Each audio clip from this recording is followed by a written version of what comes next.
திருவாரூர் மாவட்டத்தில் சம்பா சாகுபடி பாதிக்கப்பட்டுள்ளதால் பயிரிடப்பட்டு 1 மாதம் ஆகியும் ஓரடி வளர்ந்திருக்க வேண்டிய நெற்பயிர்கள் 4 அங்குலம் மட்டுமே வளர்ந்திருக்கின்றன. இது குறித்து நமது செய்தியாளர் ராஜசேகர் அளிக்கும் விரிவான தகவல்களை பார்க்கலாம்.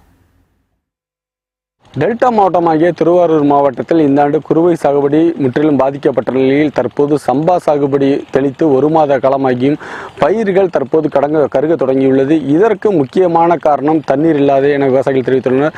தற்போது இந்த காட்சிகள் நீங்கள் நேரடியாக பார்க்கலாம். தற்போது இந்த பயிர்களானது சம்பா பயிர்களானது நான் 1 அடி தூரத்திற்கு வளர்ந்திருக்க வேண்டிய பயிர்கள் தற்போது சுமார் 4 அங்குல அளவிற்கு வளர்ந்துள்ளது. இதற்கு காரணம் தண்ணீர் இல்லாமே என விவசாயிகள் தெரிவித்துள்ளனர். அது மட்டுமின்றி இந்த பயிர்கள் தற்போது 1 மாத காலத்திற்குள் ஒரு முறையாவது உரம் மற்றும் பூச்சிக்கொல்லி மருந்துகளை தெளித்திருக்க வேண்டும். தண்ணீர் இல்லாத காரணத்தினால் இந்த பயிர்களுக்கு எதுவும் தெளிக்க முடியாத ஒரு நிலை உருவாகியுள்ளது. இந்த பயிர்களை கண்டுதான் திருவாரூர் மாவட்டத்தில் தற்போது 3 விவசாயிகள் உயிரிழந்துள்ளனர்.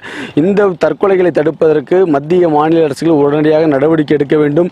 அது மட்டுமின்றி உடனடியாக விவசாயிகளுக்கு தற்போது தேவையான தண்ணீரை பெற்றுத் தருவதற்கான நடவடிக்கையை மத்திய மாநில அரசுகள் உடனடியாக ஏற்க வேண்டும். அப்பொழுதுதான் இந்த தற்கொலைகளை தடுக்க முடியும் எனவும் விவசாயிகள் நம்மிடம் தெரிவித்துள்ளார்கள்.